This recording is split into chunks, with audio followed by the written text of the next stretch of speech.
Si tu trouves difficile de maintenir ton client, si tu le trouves difficile de maintenir ton client, que malgré tous tes efforts, ta clientèle ne fait que partir.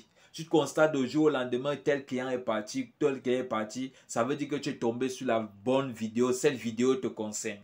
Que tu sois propriétaire d'entreprise, que tu sois commercial, que tu sois vendeur, que tu sois je ne sais qui ou entrepreneur, cette vidéo te concerne. Je suis Ghislain Photo. Bienvenue sur cette chaîne d'entreprise et de développement. Je partage avec toi ce matin 3 attitudes et techniques à adopter pour maintenir ton client.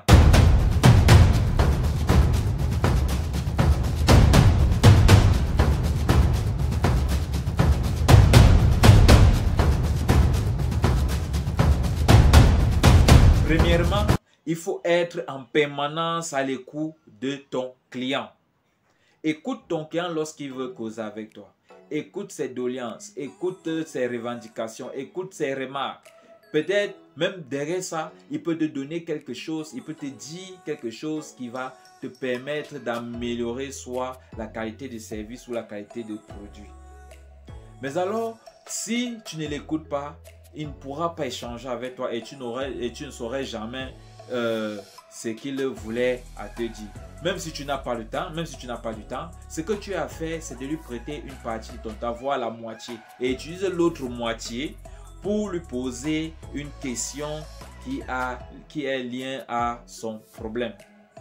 Une fois satisfait, voilà un client maintenu dans la maison et derrière qui tu auras soit 2-3 clients de nouveau qui vont venir te rejoindre.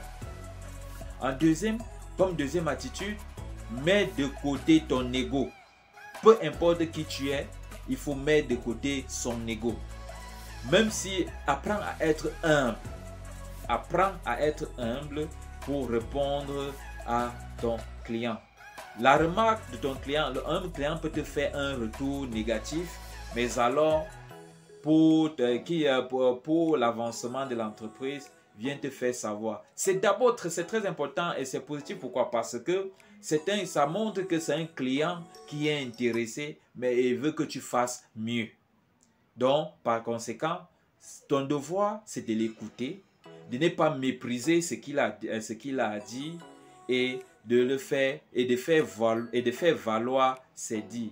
Si le problème n'est pas à ton niveau, par exemple, va auprès de la hiérarchie, essaye de faire en sorte qu'on résout le problème. Et si c'est à ton niveau, fais tout pour résoudre le problème. Comme troisième attitude, apprends à t'excuser. Excuse-toi. La seule parole que tu peux dire ici, ou bien le plus souvent, très facile à prononcer, c'est « je suis désolé ». Que tu sois en erreur, que tu ne sois pas en erreur, si tu te rends compte que ton client est sur ses nerfs et il te reproche pour quelque chose qui ne te concerne pas, mets ça sur toi et dis simplement « je suis désolé ». Car c'est une petite phrase qui dit beaucoup de choses, qui signifie beaucoup de choses. D'un, le client va se rendre compte à quel point tu es serviable. 2.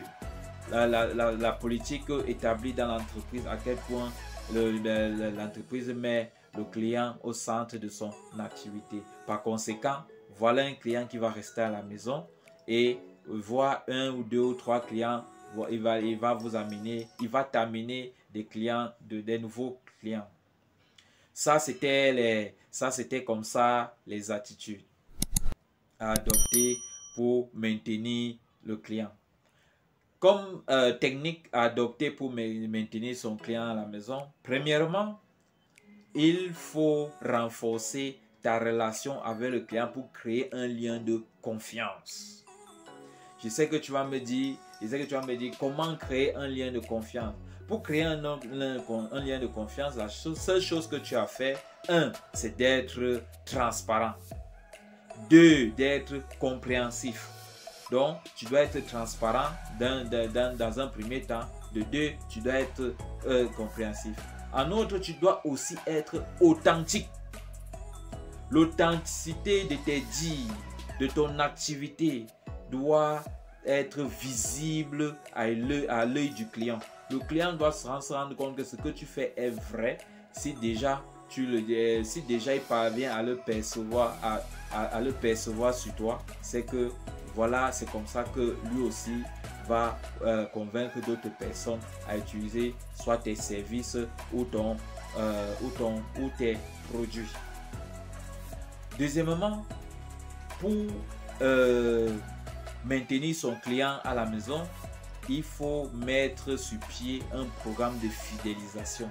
Voilà une stratégie utilisée par beaucoup de grandes entreprises et quelques petites entreprises aussi. Comment créer un programme de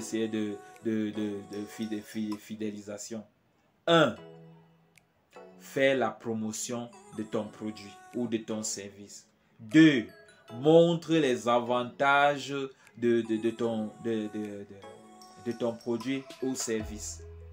Ça va permettre au client, à chaque fois quand il achète ton produit, il est toujours content parce qu'il est confiant déjà et il est fidèle. Peu importe la concurrence qui va se présenter, il sera fidèle à ton produit ou à ton service. En troisième, il offre au client un service de qualité. Offre à ton client un service de qualité. Comment offrir à son client un service de qualité? La première des choses à faire, c'est faire quoi? Créer une culture où le client est au centre de tes intérêts. Au centre de tes intérêts. En anglais, on dit souvent, en anglais, ça se dit customer centric. Donc, le client doit être au centre de ton activité. Ça va permettre à ta clientèle de se sentir important au tel point où il ne pourra s'en passer de toi. Et de deux, crée une équipe, constitue une équipe du personnel qui connaît et qui maîtrise les valeurs de l'entreprise. Qui maîtrise les valeurs de l'entreprise et qui seront capables de pouvoir anticiper, donc répondre et anticiper sur les besoins du client. Donc, merci de m'avoir écouté sur cette chaîne et j'espère que tu es satisfait de tout cet échange. Et la seule chose que tu as à faire, c'est d'appliquer et tu verras le changement. Viens seulement en messagerie, écris-moi, nous allons échanger ensemble. Merci pour votre attention une fois de plus et bonne journée.